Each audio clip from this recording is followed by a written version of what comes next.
So now this video discusses on how we can be able to sketch the piecewise functions. Now if we say a piecewise functions, these are the functions with the two or more functions in combined. That's what we call as the piecewise function. In the good example, we can have it as, let's say we have the function f of x and having the combination of the functions given as, let's say, g of x and also h of x. So this is a typical example of the piecewise function. And let's say we can have the function, let's say f of x, and which is equal to, let's say, 2x minus 1. We can have that one, and also x squared. This is a typical piecewise function. You should have to understand. And we can also have, let's say, the function f of x is equal, let's say, should be that of 2x minus 1, and let's say x squared plus 5. This is a typical piecewise function with the three functions. We have a function to have that function as well as that function. And we can also have a typical piecewise function, which is given, let's say, f of x is equal, and that should be that of x squared minus 1, x cubed plus, let's say, 5, and x plus, let's say, 7. So this is a typical piecewise function. Now if we say a piecewise function, it is the function that has the combination of two or more functions. That's what we call as the piecewise function. And for the sake of interest, this video will have to discuss about the piecewise functions, functions with three basic, actually 6 functions. So you need to understand about the three basic, actually should be 6 basic actually functions. We have the likes of, should be that of the absolute value function, the absolute value function. So in case you need the full detailed structure about the basic 6 actually functions, just have to refer to my video playlist and search on YouTube channel. Just have to search GB Analytical School of Science, the graphs of basic 6 functions. You come across all these things. So you have the absolute value function. So absolute value function. Now the absolute value function, it is the function of the absolute value which is given as y is equal to the absolute value of x. So this is what we get as the absolute value function. And what is its basic shape? The basic shape of the absolute value function is given as this. So this is the basic shape of the absolute value function, and where it passes through the point should be, this is 1 and also this is 1 as well. That is the point 1, 1. And also it passes through the point x negative 1 and the y positive 1. That is negative 1, 1. This is what we call as the absolute value function. And in this case, the domain of the function, we said it ranges from negative infinity to positive infinity, as you can see on the graph. And the range of the function ranges from 0 to positive infinity. So make sure you understand about the graphs of basic 6 functions, and that should be that. And I also have another actually graph for you, another function you should have to understand about. That is the squaring function. Should be that of the squaring function. So what is the squaring function? It is a function of a square, and for that case it is given as y is equal to, should be y is equal to x squared. This is what we call as the squaring function. And what is its basic shape? The basic shape is given as this. So it is the shape of the parabola. So this is what we call as the squaring function. And I said to be passing through the point, this is 1 and this is 1. And also this is negative 1, should be that. And the point is given as 1, 1. It should be that we have negative 1, positive 1. So this is what we call as the squaring function. And the domain of the function ranges from negative infinity to positive infinity. Should be the domain of the graph, should be that. And the range is said to be from 0 to positive infinity. So make sure you understand about the basic 6 functions and their respective graphs as you can see them here. And for the sake of the detailed instruction about the concept. And we also have what we call as the cubing function graph, should be the cubing function. So cubing function, it is a function of cube, and that it actually that it has the general form of x should be y is equal to x cubed, and the basic shape is given as, the basic shape is given as, should be this.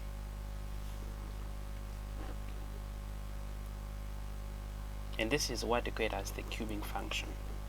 And basically it passes through the point. This is 1, and this is 1, and this is negative 1, and this is a negative 1 as well. So that is 1 comma 1 should be that, and the negative 1 comma 0 actually should be positive 1. Should be negative 1 as well. So this is what equates as the cubing function. And the domain of the function is said to be ranges from negative infinity to positive infinity.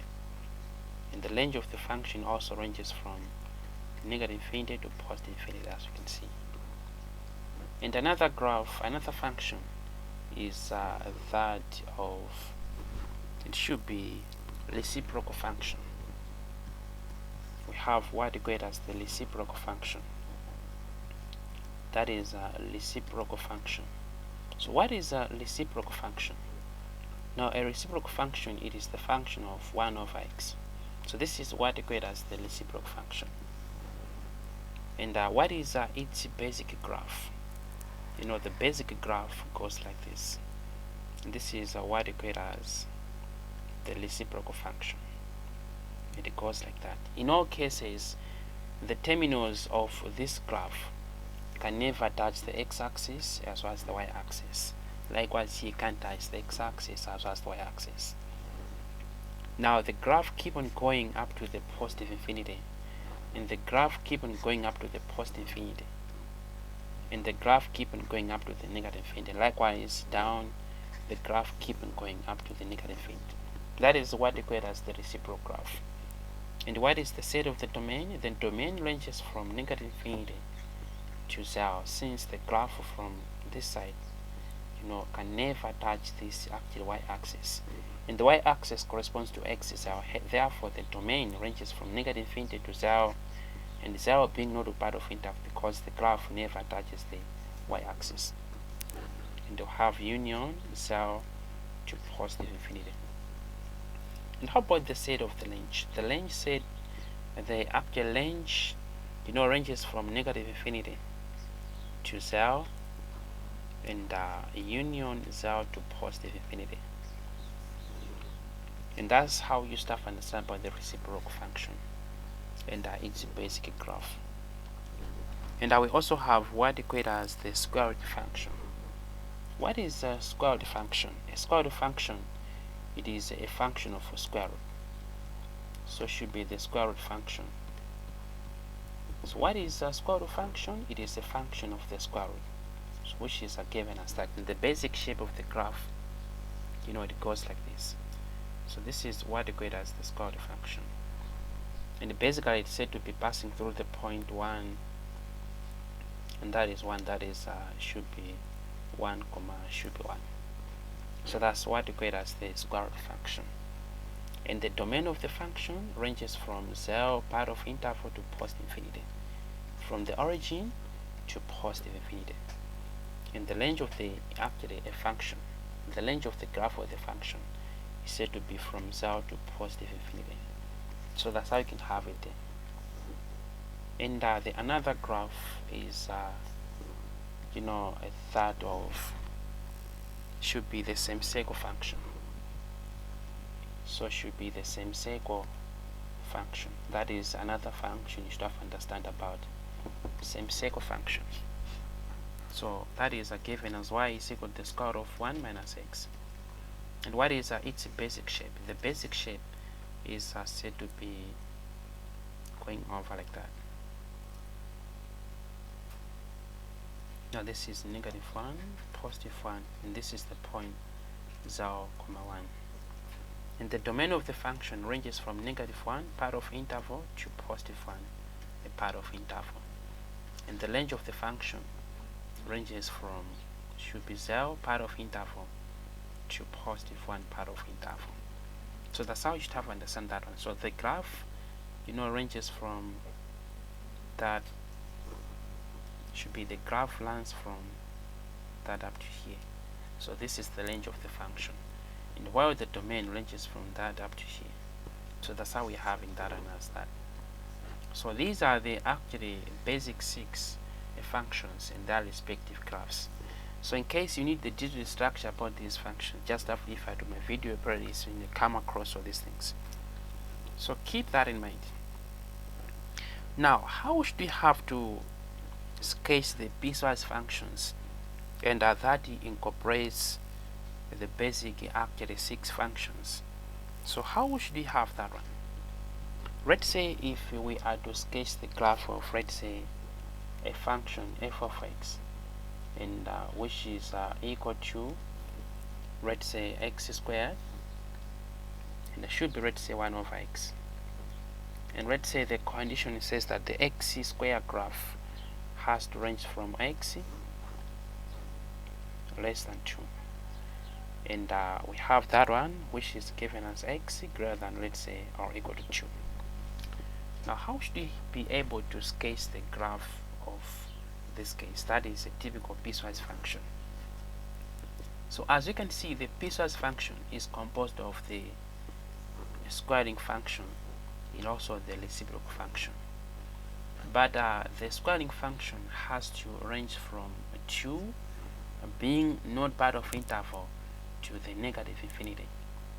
And that of the reciprocal function has to range from 2, being part of interval, to the positive infinity. So make sure you understand about all these things.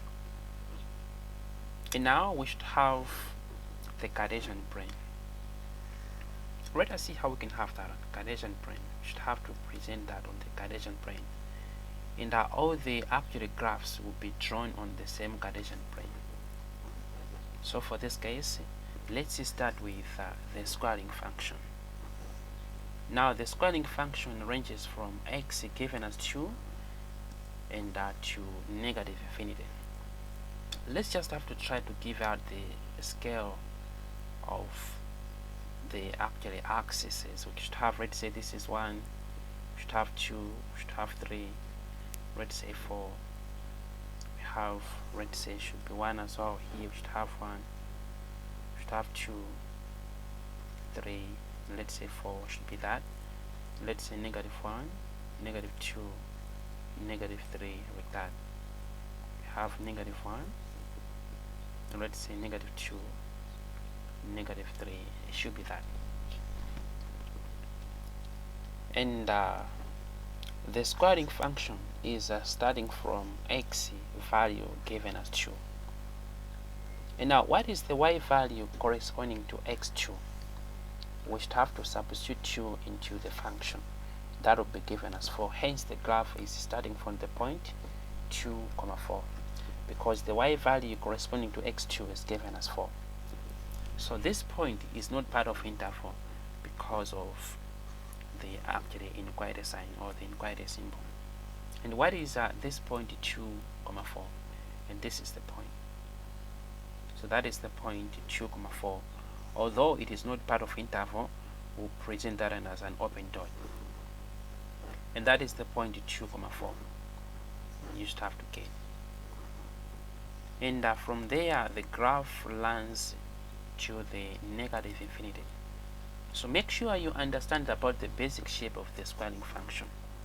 And that would go like this. And should be a typical curve, by the way. We should have it as a curve, much as we know the graph of the parabola. So this is how the graph has to be. So it is a graph of, x squared, and ranges from negative, actually it should be positive 2 to negative infinity. So this is the graph we are looking for.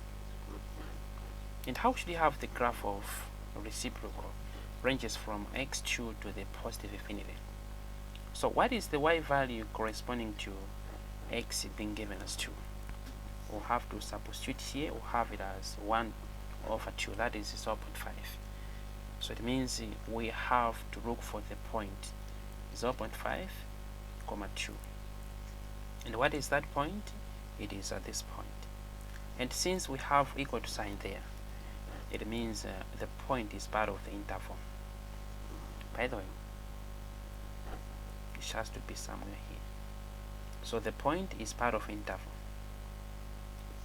And we know the basic shape of the reciprocal graph.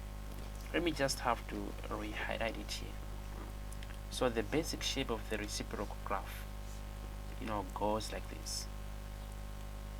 So now, since the graph is starting from x2 to the post infinity, it means this piece of the graph has been eliminated. So it means we do not have anything to do with this piece of the graph. The only interest is on this piece of the graph. So which means the graph will be just this. So this is the graph we're looking for. So that's how it should be. So make sure you understand about the basic graphs of these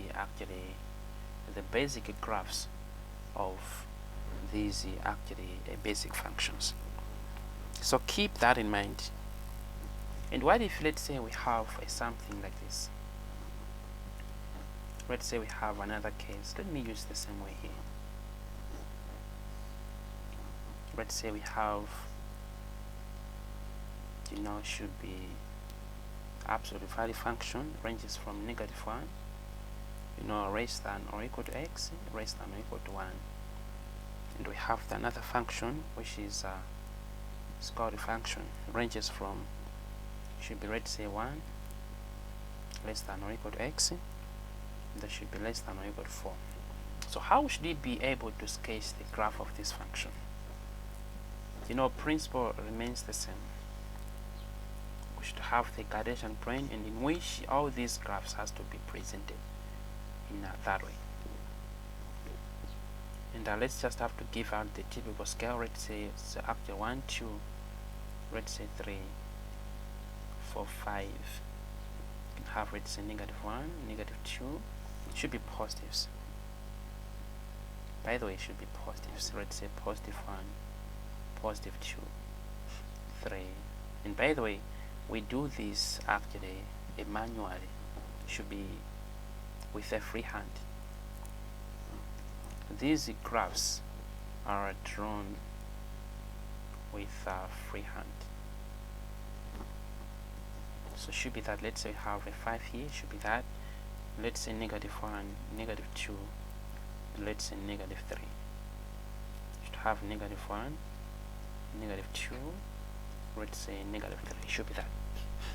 So the first actual function, it is absolute value function, which is ranges from -4, actually -1 to more actually to +1. So what is the y value corresponding to x negative?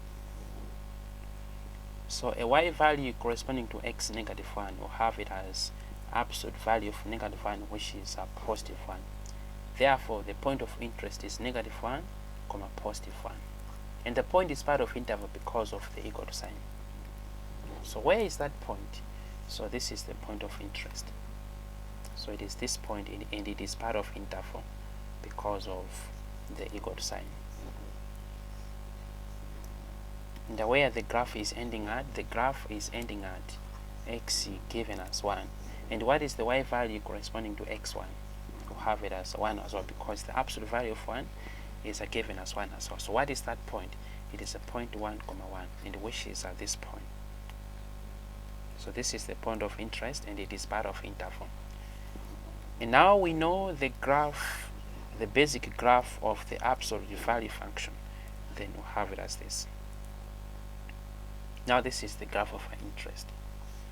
And we should have the other graph. It is a squaring. It should be a squared function, and which is ranging from +1 to +4. And what is the y value corresponding to x1? We'll have the square root of 1, which is given as 1. Therefore, the point of interest is 1, 1, and it is part of interval because of equal to symbol there. And which is the same point, which is that point as well, the same point. And where the graph is ending at, it is ending at x4. And what is the y value corresponding to x4? So I have to substitute what is the square root of 4, that is 2. So which means the point of interest is 4,2. So where is that point? So the point of interest is given as this, and it is part of interval because of or equal to sign. And this is how the graph first runs. So that's how we should have understand that one. And how about, let's say, if we have this kind of the case, and see how we can have to appreciate. Let's say if we have something about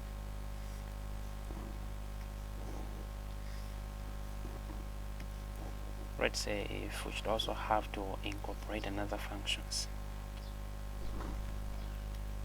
and let's use the same case as well.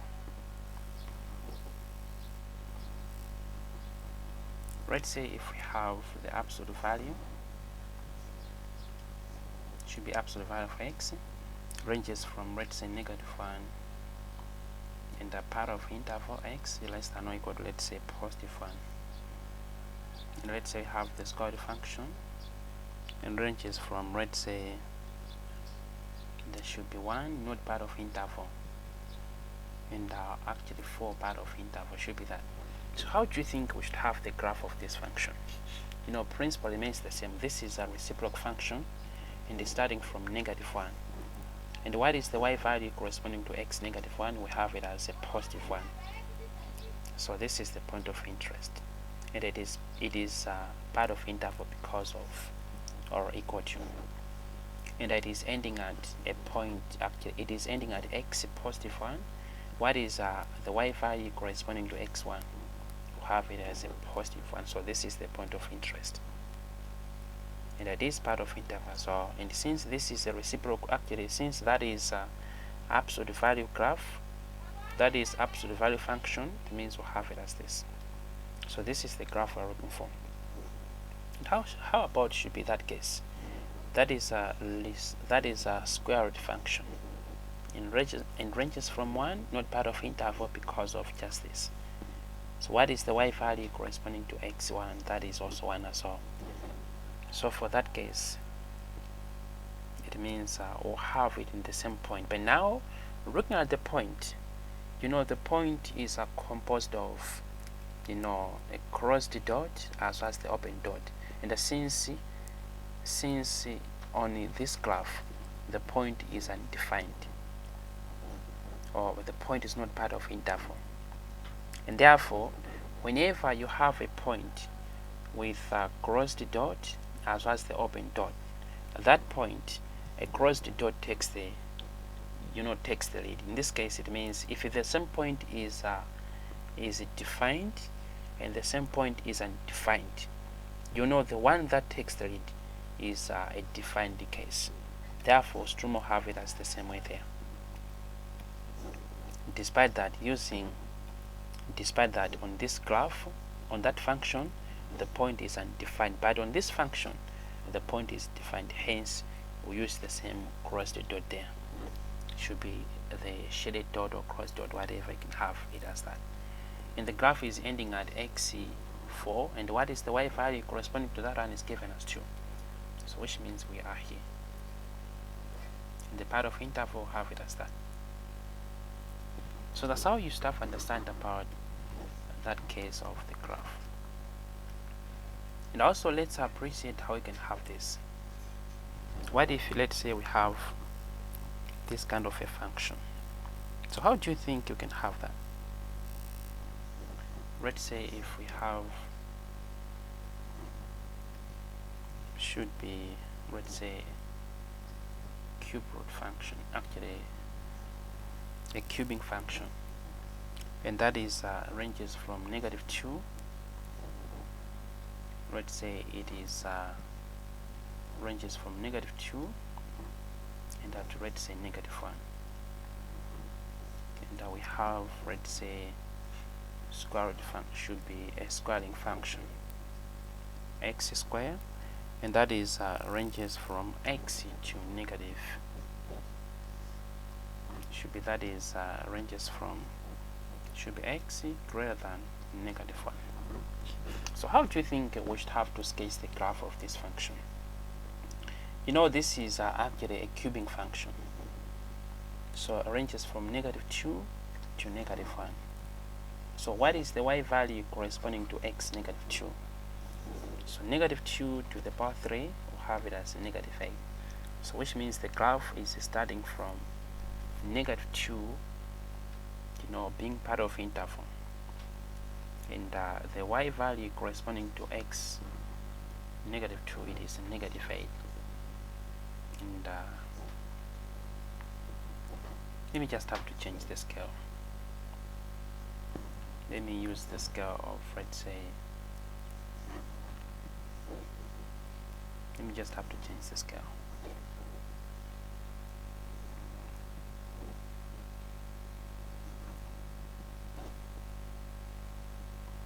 And just to make sure that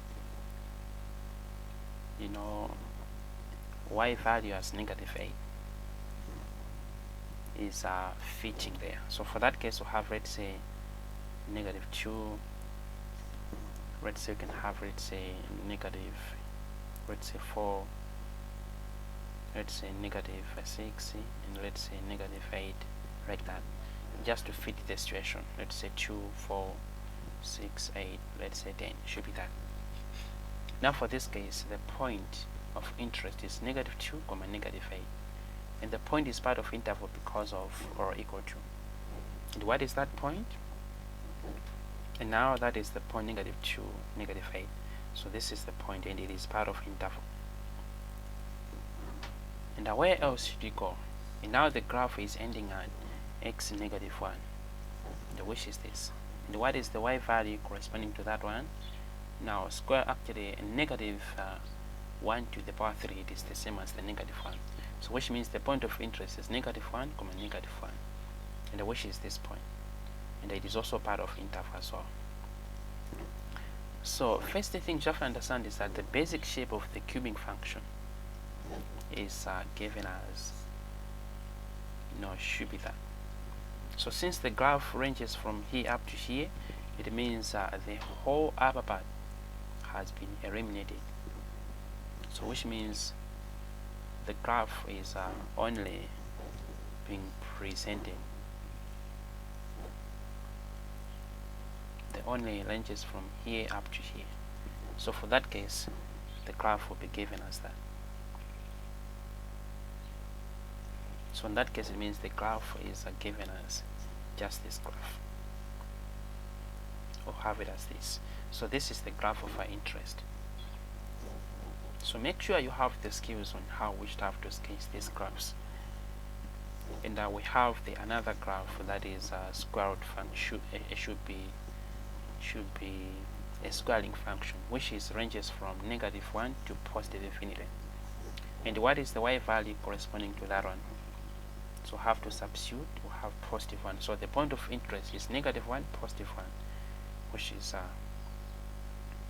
let's say this point, and that is not part of interval, so have it as open dot.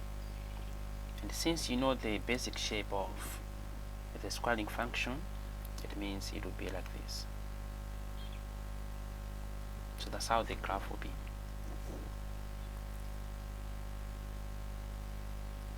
So the graph ranges from x value -1 to +infinity. So this is how the graph will be. So that's how you start to understand that and understand. How about, let's say, if we have this kind of a case and appreciate that one. What if, let's say, we have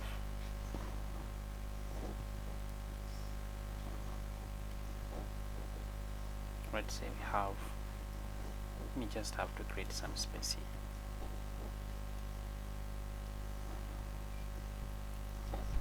Let's say we have, should be the function, and that is we have square of 1 minus x squared. That is a same-sec function. It ranges from -1, a part of interval, to that of should be 1, not part of interval. and we have another one which is 1 over x, ranges from x 1 to the positive infinity, like that. So how do you think we should have the graph of the function if that is the case? You know, principle remains the same, in the sense that we should have to deduce where the graph is starting from. That's where the graph is starting from. So the graph is starting from x value negative 1. And what is the y value corresponding to the x value negative 1? So have to substitute negative 1 here. That will be given as the positive 1. And 1 minus 1, that is what is the square root of, so we have it as so which means the point is given as negative 1, cell. Now the graph is starting from negative 1, cell. So where is that point? It means negative 1, cell. It means the graph is starting somewhere here. So the graph is starting somewhere here, and it is part of interval. And the graph is ending at the x value positive 1. And what is the y value corresponding to the x value positive 1? We'll have to substitute as well. What is the square of what? Actually, what is 1 to the power 2? We have it as 1, and 1 time, actually 1 minus 1, we have it as 0. And what is the square root of 0? We have it as also. The point of interest is that of 1, 0, and should be, let me get back to the first one. The x value negative 1, and what is the y value is 0. So the point is negative 1, 0, which is this.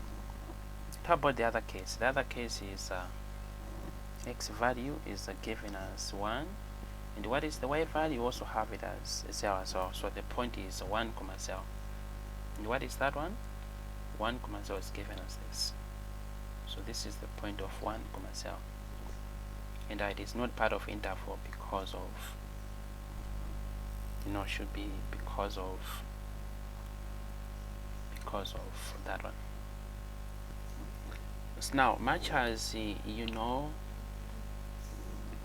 the graph of the semicircle, now the graph will lines like this. So this is how the graph of the semicircle will be like, and it passes through this point. That is should be 0, 1. That is the point. And how about another case? We have another case which is a reciprocal function.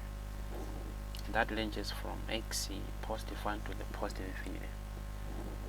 Now what is the y value corresponding to x1? We have to substitute here, that is 0.5. Now we have the point 1, 0.5. So what is that point? And it is should be about some point here, and it is part of interval as well. And I'll go like that. So that's how the graph will be like. And how about, let's say, if we have this kind of a case as well, we can have to appreciate. Let's say this is a case. What if, let's say, we have this kind of a case?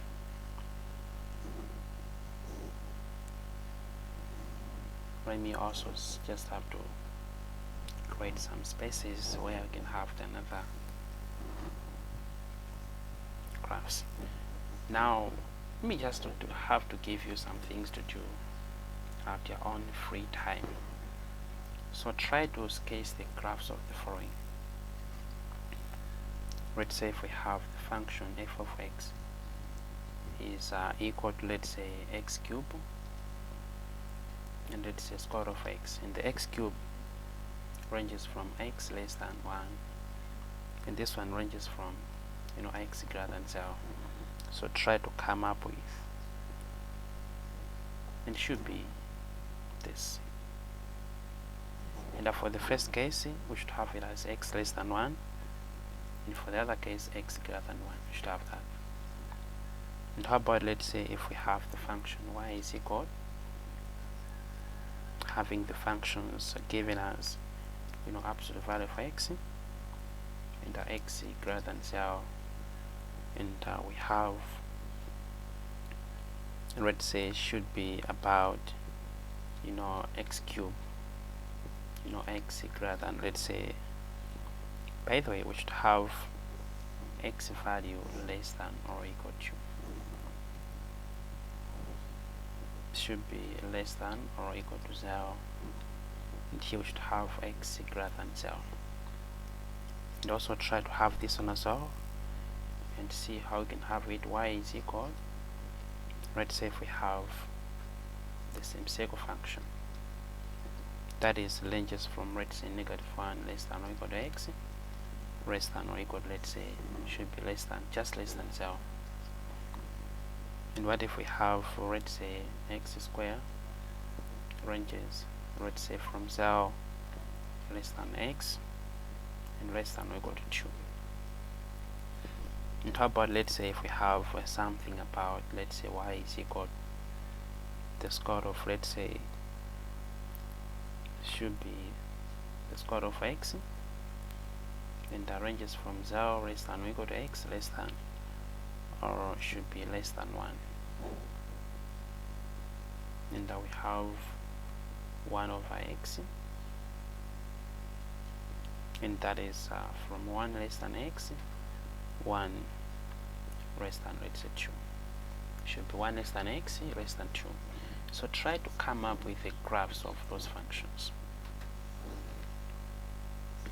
And also, for the sake of interest, try to practice more. And how about, let's say, if we have this, y is equal, let's say, x cubed, and in the condition -x should be -1x or equal to, that should be less than 0. Let's say the square of x in the range of 0 less than or equal to x less than 1. We have 1 over x should be 1 less than or equal to x less than or equal to 3. So try to have and better understanding on how you can have the graphs of such functions. If you find this video good for you, just have to remember to subscribe and comment as well as share, and for the more contents to be created. Thank you.